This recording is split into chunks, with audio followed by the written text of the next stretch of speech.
Hola Bandidos, ¿cómo estamos? Welcome to Mel's Magic. I'm Magic Mel. This is Owl, my spirit guide, and I'm happy to see you here. It's the end of June, last day of June, 30th. So I felt like pulling some cards to see what we can talk about today. Vale? So I've already cleared the space and I wanted to use two decks I don't use too often. One of them is the Divine Feminine Oracle, and the other one, the Psychic Tarot deck, Oracle deck. It's a gift from a dear friend who came to visit me recently. Vale? So I already cleared the space. I am invoking my angel spirit guides, ancestors, spiriting self, and asking for some guidance or any message that may be relevant for us and anyone who's watching. Thank you. Let's see which divine feminine energy we are asked to embody these days. Okay, there's one card that's wanting to come out. Okay, here we go. Lalita, the red goddess. Playfulness is a spiritual power. Laughter leads me back to the light. So before I look into the little booklet, we know that joy is one of the highest frequencies. Actually, if you really observe nature and the way all these life forms interact, I mean, for me, I come to the conclusion this must be a joyful God who's creating all of this, because creation seems to be full of joy itself. Just go there and watch animals and everyone interacting. Now, it's also when we are in joy, we are in a receptive mode and we are able to tap into our creative spirit. Actually, creation is a playful act, and I've experienced that in my own process. You know that I'm an artist, a visual artist, and I realized that when I keep on banging my head against the wall and I'm too serious and too mental, then I tend to hit a brick wall. It's when I actually go and do something completely different, find the joy again, find the playfulness again, that things start flowing again, ideas start flowing, energy starts flowing. So to embody Lalita, the red goddess, is an epitome of power as well, because it's when we're in thriving mode that we can create. When we're in survival mode, all we do is dense up, tense up, and protect and curl up into our defensiveness. We can't create from that kind of state. It's when we trust, when we allow, when we're playful, that creativity is conjured.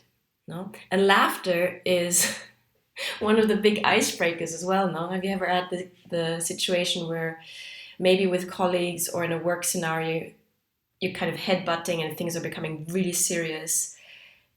If you actually take the higher perspective and see the, not futility, but nothing is that serious, you know, the standpoint that nothing is that serious, that kind of attitude, and make a joke, the tension dissolves.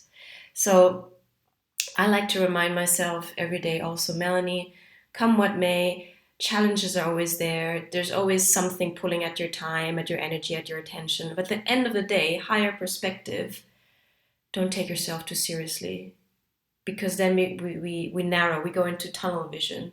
When we take the higher perspective and shake things off, loosen up a bit, smile, laugh, find the humor in situations, that's when things dissolve and just become lighter and more manageable, no?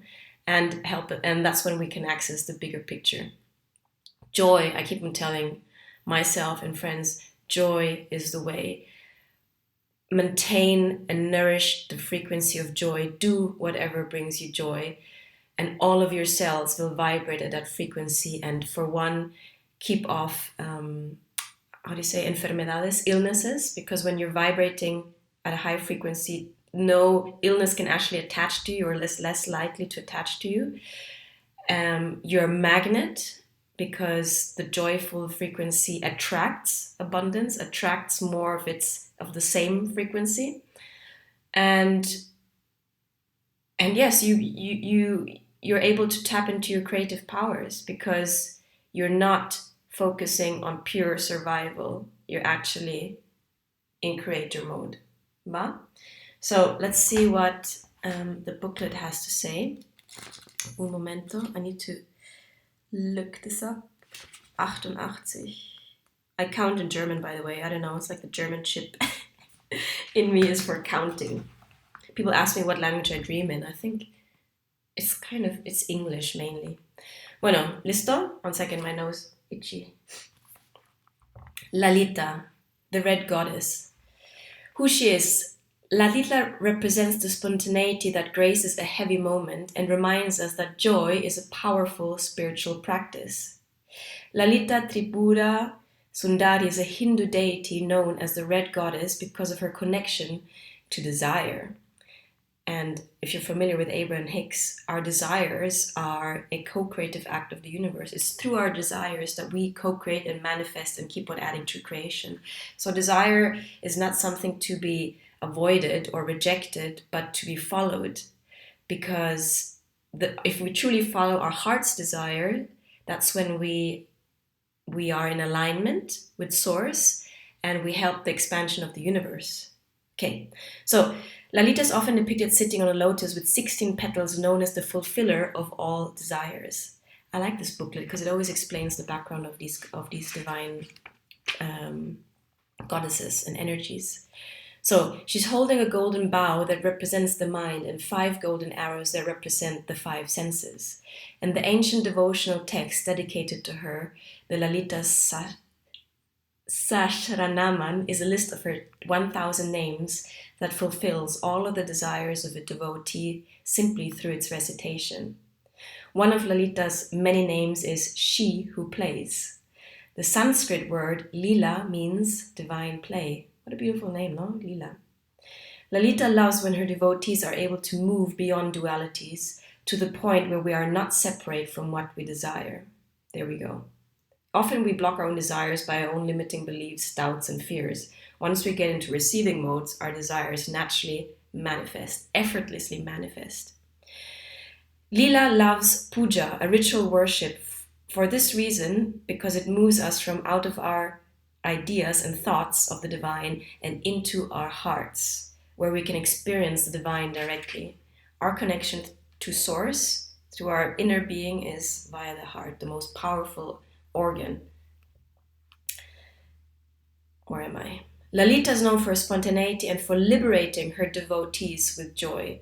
She's the consciousness that comes when we get so caught up in taking ourselves seriously that we forget the profound, simple pleasures like sunlight on our face or the taste of a ripe strawberry. She's the delicious moment when we remember that we don't have to take everything, especially ourselves, so seriously. I told you that, not earlier. We don't have to be perfect or know the right mudras or yoga poses or chant for hours on end. What's divine is inherent in us. It's remembered, not learned.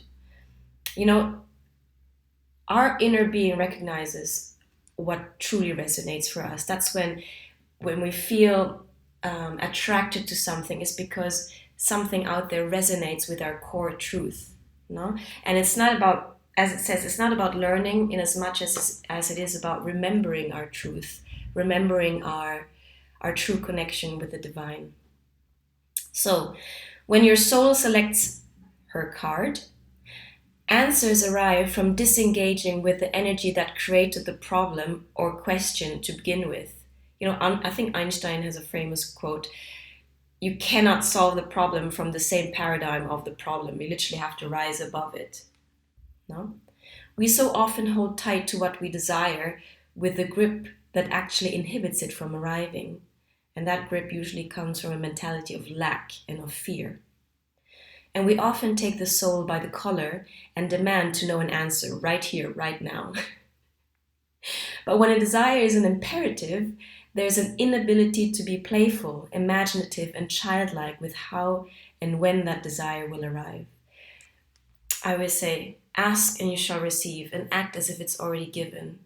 and don't force it. I mean, I used to be someone who was so impatient, pushing for things, demanding things, without trusting in the divine unfolding of events. Surrender, surrender, trust, trust is what is required. The secret to desire is holding it lightly. The secret that the Red Goddess knows is that we already have everything we desire. We are inherently complete and worthy. So we can trust that what the soul craves is and always will be and has been ours. This is the levity that sparks a shift, a change, an expansion. This is the moment that we remember we are not separate from what we desire or from the divine. Everything is already done. Lalita is that brilliant moment in a fight between lovers or friends when suddenly someone mispronounces a word and both crack up laughing and lighten the tension. What I said earlier, no? She's the levity that comes when we loosen our death-like grip on what we think we desire. She's the gorgeous, much-needed reminder that we don't have to suffer our way to what we want most. The path to what we desire and to becoming the soul we need to be in order to receive can be paved with joy, with divine play, and with a sacred process of lightening up all along the way. Soul voice meditation. Ask yourself, how can I add more playfulness to my life right now? Let's set the intention with the new moon portal still intact. Playfulness is a spiritual power. Laughter leads me back to light. Joy is the way. That's my mantra, Magic Mel's mantra. Joy is the way. We are here for joyful expansion, and we need to remember that we're so powerful and that the universe actually wants to fulfill our desires, and that often we block our own desires from manifesting through our limiting beliefs, our doubts, our impatience, our forcefulness, our ego stories. And what is required is going back to trust, going back to our alignment, our anchor in our heart, and cultivating patience. You know, I'm telling you all of this, but I'm telling myself because we're a reflection of each other. So when I talk to you, I talk to myself. So here's a reminder to me and all of us. Let's remember to be playful and to trust in the divine order and the divine unfolding of all of the events, and that we are worthy of having our desires fulfilled. Vale? Let's keep it lighthearted. Beautiful, I love it. Oh, my nose is so itchy. And let's go into the Psychic Oracle Tarot. I haven't used this deck so much, so I'm excited to use it. One more message for us, the collective, please, for anyone who's watching. Thank you so much. So this is based on the traditional Rider-Waite Tarot, but the author, John Holland, has obviously made his own imagery. I'm taking up this main card here. Listo? Oh. Base chakra, root chakra, located, I think it's just underneath our genitals, at the root of our spine. Vale. Número uno, base chakra. Let me look at this. I haven't used this deck so much, so I don't know where the... wait, guys, I have to put it down. I mean, root chakra is everything from here we go. Base chakra. Key facts: color red, sound lam. So you can chant lam to activate your root chakra. Element earth, gland, adrenal gland. Keywords I have. So everything to do with our groundedness and our survival in this world. Basic needs. Known as the base or root chakra, this energy center is situated at the base of the spine and is most closely related to all of your earthly issues such as survival, the physical body. Oh, my nose. Sorry, guys. Physical survival, the physical body, issues of money, sustenance, safety, and shelter. To balance this chakra, practicing yoga can be extremely beneficial. Dancing or light physical exercise will also help keep the energy flowing and harmonious. Honoring your body and taking care of it on the outside will bring you well-being on the inside. It works both ways. So I don't know who needs to hear this, but I guess it's always useful to strengthen our root chakra, from which all the other chakras are built on. No? Our basic needs need to be met. Our basic well-being, mental, physical, spiritual, material needs need to be met so that we can go from survival into thriving. ¿Vale? Y con esto, before my computer cuts me off and I have to paste the video together, I'm going to leave it as this. And I wish you a beautiful last day of June. And tomorrow is the 1st of July, guys. We're going into full-blown summer. I hope you're having a beautiful summer commencement. And Owl and I wish you all the best. Bah, this has been episode 8 of Mel's Magic. I am Magic Mel. This is Owl. Please hit the like button if you like my videos. I always appreciate anyone who subscribes, who shares my videos, and who leaves a comment. Donations are also super welcome. They help keep my videos flowing in this 3D world. ¿Vale? Muchos saludos, un beso, and take care of yourselves. Ciao, guys.